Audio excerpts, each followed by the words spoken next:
Good morning, good morning, good morning again, folks. Welcome to today's final front load and another episode of Spilling Tea. I'm your host, Tiffany Daniels.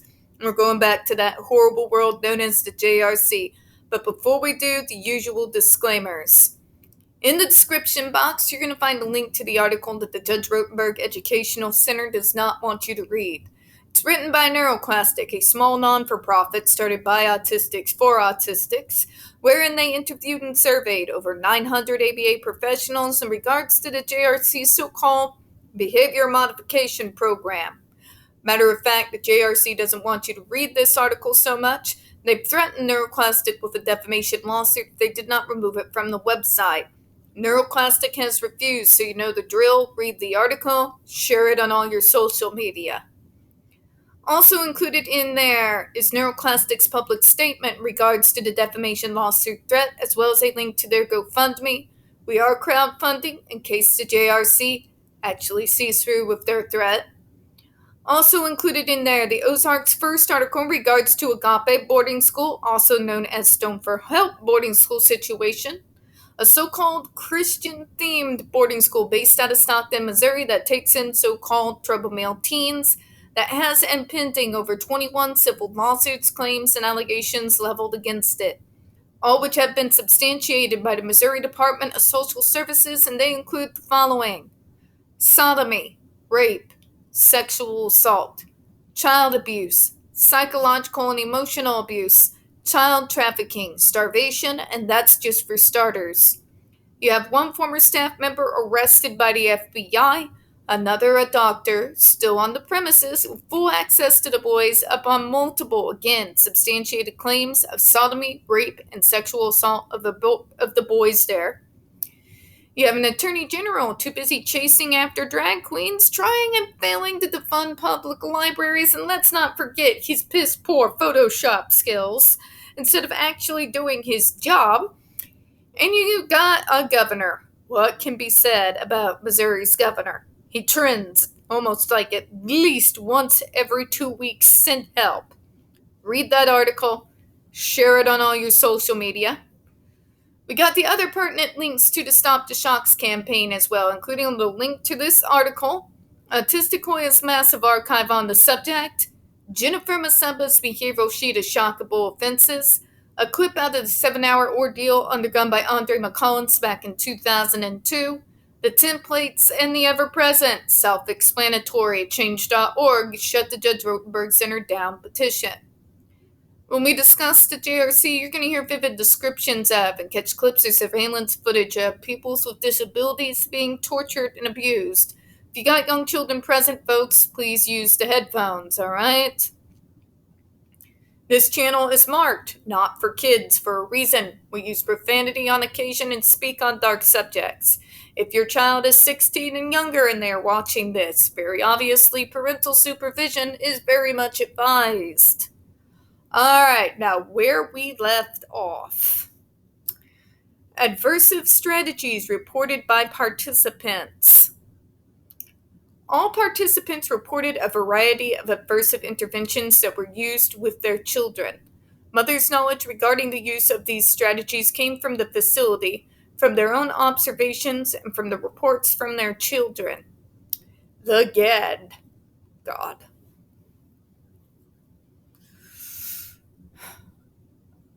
All but Carla's family reported the use of the GED with their children. Carla's placement at the facility for only 3 months was likely the reason why she had not been subjected to this aversive intervention. Thank God one of the parents got a clue, right? Restores at least a smidgen of hope for humanity. Mothers indicated that the GED was not only used for dangerous behavior, but for non-dangerous behaviors as well. I would like to argue that dangerous or not, it's a bad idea. Because you're simply trading one dangerous behavior for another. You know what I mean? You are using a dangerous device, one that is far more powerful than a police taser. Police tasers, when used incorrectly, have caused death. death at 4 to 5 mph. These kids, at its highest setting, are at 85. Kids. Not full-grown, over 200-pound adults. Kids. Okay? You have to forgive me if I am not all that excited to stop dangerous behavior by adding more dangerous behavior on the behalf of the staff. Particularly when we know for a fact that before it got to this point, none of the homework was done. It didn't even have to get to that point. This is what makes me insane. None of this has to be a thing. None of it. None of it. God, I'm gonna need some therapy by the time they close this thing down just to deal with the massive level of just evil stupid. Evil stupid. Can I call it evil stupid? I'm gonna call it evil stupid. Heidi's mother asked her daughter why she was shocked 4 times in one day. She said one was because she actually did try to carve something into her skin. One was because she refused to stand up in order to get searched. One was non-compliance. That non-compliance thing is used to cover a whole hell of a lot of atrocities, isn't it? JRC. Because you can construe literally anything to mean non-compliance. I said hello and you didn't greet me back. That's non-compliance. Zap. You didn't say please before asking for something. That's non-compliance. Zap. You got up for 3 seconds to dig the underwear out of the crack of your ass. Zap. Yeah. Just saying. The last one was because she picked on a pimple on her face. My point! Because nobody at the JRC takes context into account before pumping those kids full of electricity and causing them to scream. What if my ass itches? You know? You got that constant hair in your face that never leaves you alone. You tuck it behind your ear, zap. Yeah. Andrew's mother also reported use of GED for non-dangerous behaviors. Andrew cursed and he got shocked 4 times. A kid who's a teenager curses. Call the media! Y'all haven't been to a local high school lately, have you? Ever been out in the parking lot of a high school? You want to talk about, to put it politely, colorful language. Teenagers curse. This should not be a torturable offense. Oh, but it's okay if you do it to us because we have to be, as I've stated on this channel, more human than human. More normal than the normies. More neurotypical than neurotypicals. And if we are not, then we get punished for it. If it doesn't make sense to you, that's because it doesn't make sense. But it's not the JRC only that sees things this way. A lot of ABA is all geared around this. But it's socially inappropriate. By and large, our peer groups, when we're teenagers, are cursing. Okay? That is actually one of the smallest of things that they get up to that you find discomfort with. Okay? Drinking, parties, smoking, but you gotta be in your bonnet because Andrew said fuck. And how dare he? He's autistic. He shouldn't be cursing. Again, I would have never left that 4-point board, because if you think I'm sarcastic now, you should have met me as a teenager. Whoo boy. I've been told to calm down and not curse so much on this channel before. I don't think you would have handled me well when I was a teenager. I was a sarcastic, foul-mouthed, socially rude, crude, and just generally socially unacceptable. Dressing one day like a hippie, one day like grunge, and one day just out of nowhere, just kind of like a hobo. So, yeah. I would have never left the 4-point board. Andrew got out of his seat and was shocked maybe 5 to 6 times. Jesus. Andrew's mother also stated that her son was shocked when he refused to take a shower. Why? But Tiffany, he refused to take a shower. Is that a shockable offense if your teenage son comes home from gym smelling like a jockstrap and he refuses to take a shower? Are you going to try to convince him to take a shower? Or are you going to try to torture him into it? It's not an adequate response, folks. Nor is this even out of line out of most teenage boys. My brothers, for example, who really did smell like the inside of a jockstrap. They didn't refuse to take a shower simply to do it. They know what they smell like.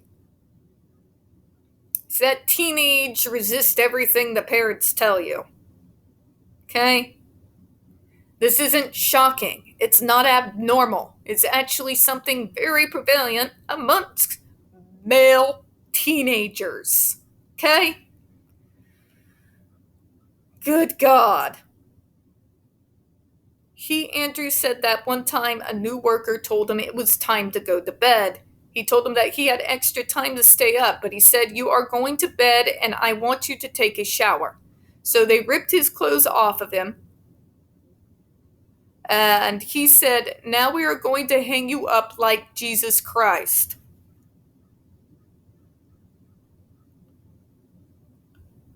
And shocked him while he was in the shower. Jesus.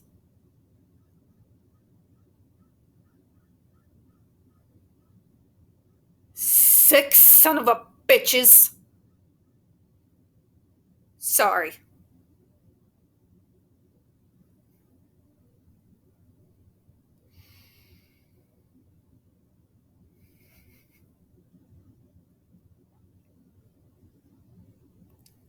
Adequate response, right, JRC? A teenage boy wants to stay up at night and not take a shower. Welcome to being a teenage male. They think this is an adequate response. This is what I say when they want us to be more normal than normal. They don't actually want us to behave like our actual neurotypical peer group. They want us to be their idea of perfection within normalcy. Or else. Does anyone think this is a proper response? Because if they ever did anything like that to one of my nephews, they'd be lucky that they were still able to draw breath by the time I was done.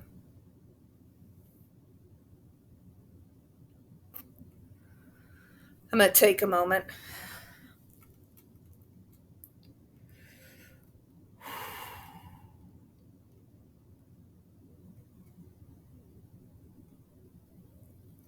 All right, we got to finish it up.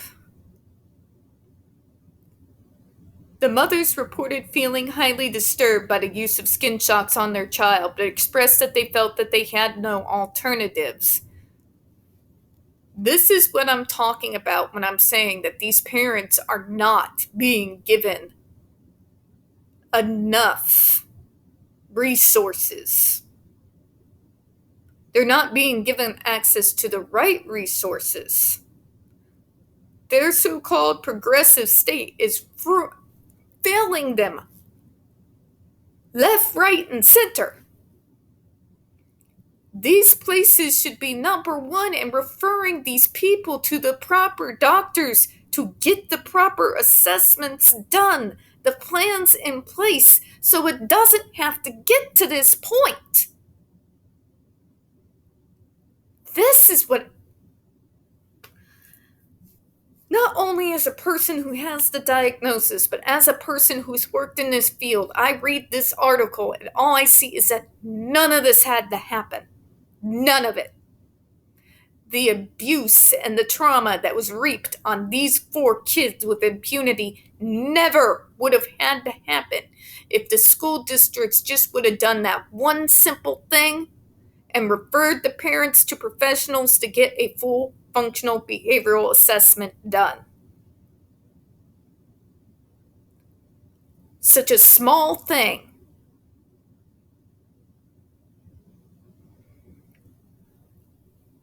When I say I want everyone involved to pay,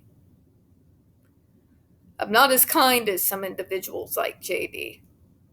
I am a vindictive little shit. Especially when my own are being tortured with impunity and everyone continues to hold their hands up and do nothing. And you read things like this after they tell you they try everything, and there are very simple solutions that could have led to this never having to happen. It grieves my soul. Keeps me up at night. It really does. When Keith's mother complained about its use, the facility agreed to Heidi's mother mentioned additional punitive consequences. There shouldn't be consequences to actions and reactions happening due to neurology. You know what happens when you do that? What you are telling us is that we as we are not good enough. And matter of fact, because of how we are, we should be punished until we're made normal. Okay? This is not teaching acceptance. This is not telling me you value me as a unique human being. This tells me you will only value me if I pretend to act, talk, walk, speak, and do as you do. You're trying to force me into your own image. Okay? Yeah. It's not an answer. Okay? Negative consequences should be something that takes place for willfully defiant behavior. There's a difference between willful and unwillful. Willful is me in control. I am knowingly making the decision to do something that I shouldn't, in spite of what my parents have told me to do. That's willful defiance. There should be consequences. Unwillful defiance is an action that comes from being triggered. And I'm acting within my neurology. That means I'm not in control. So I am having to suffer consequences for an action over which I had no control. Big difference there, isn't there? This is why, and I will harp on it until the final days come and the final trumpet rings through the earth. I will harp why full functional behavioral assessment must be done. It's not a maybe. It's not when I choose, when the situation gets too bad. It needs to be done. It needs to be done way before anything like this can happen. Okay? Let's finish up here. The one thing they will not let her read is Harry Potter. Oh my God.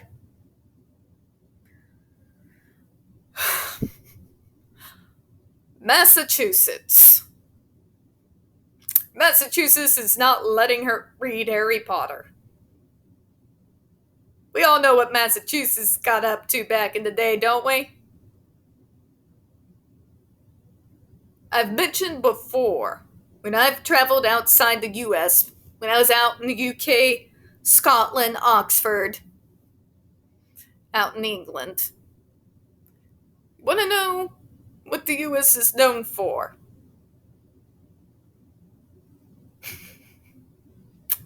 One of the main things is Salem. Yeah. Progressive.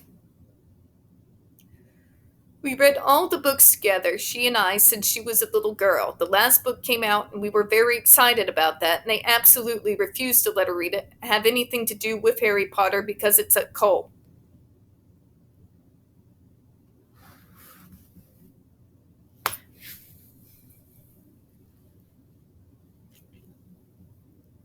Was Dr. Matthew Israel an evangelical? No, because that checks out. This insistence on corporal punishment over things that are not willful. This idea we must always be neatly dressed like we're Jehovah's Witnesses. This insistence on corporal punishment, all big pharma bad. My God, it makes make sense. In a terrifying way.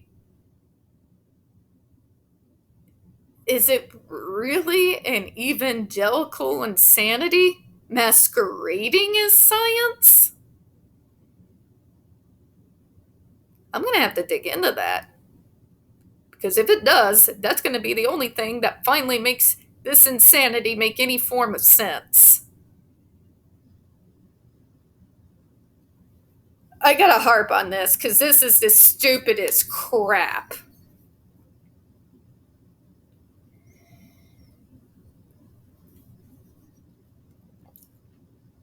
Because I live in the land of the evangelicals. Please shoot me.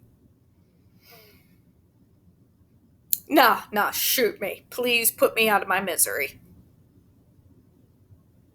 And it was this insane idea that Harry Potter was trying to get kids into the occult.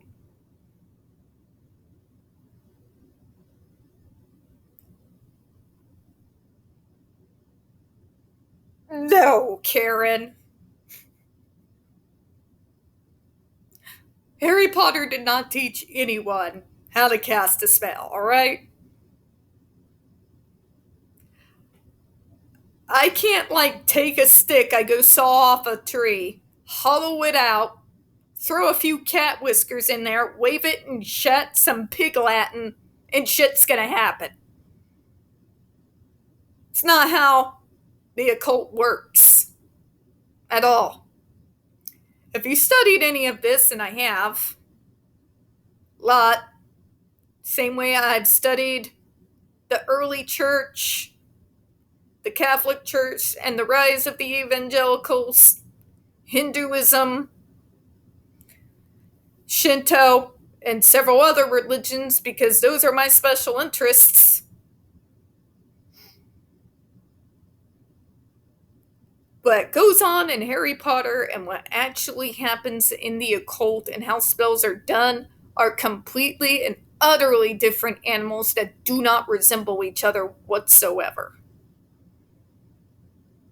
Okay? Not even remotely close. Not even close. Okay? There is a lot that is involved in doing actual spell work, right? A lot. Like a lot. There is no pointing a random tree branch I hauled out and filled with cat whiskers and grass and whatever I happen to find, pointing in some instantaneous result. That's not how it works.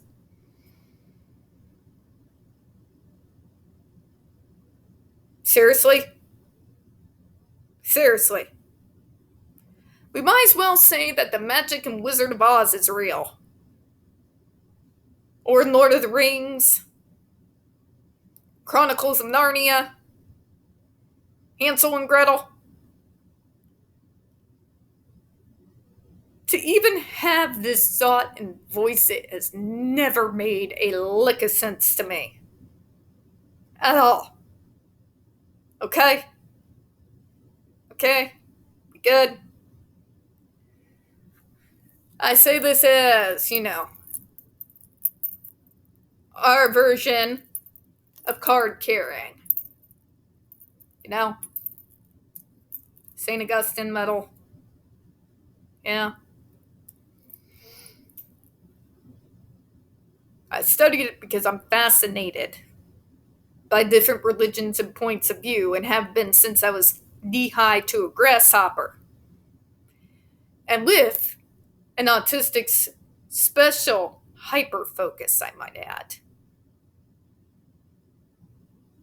The fact that this place, which is supposed to be pro-science, no religion whatsoever, will not let a kid read Harry Potter and will consequent her for it because it's a cult.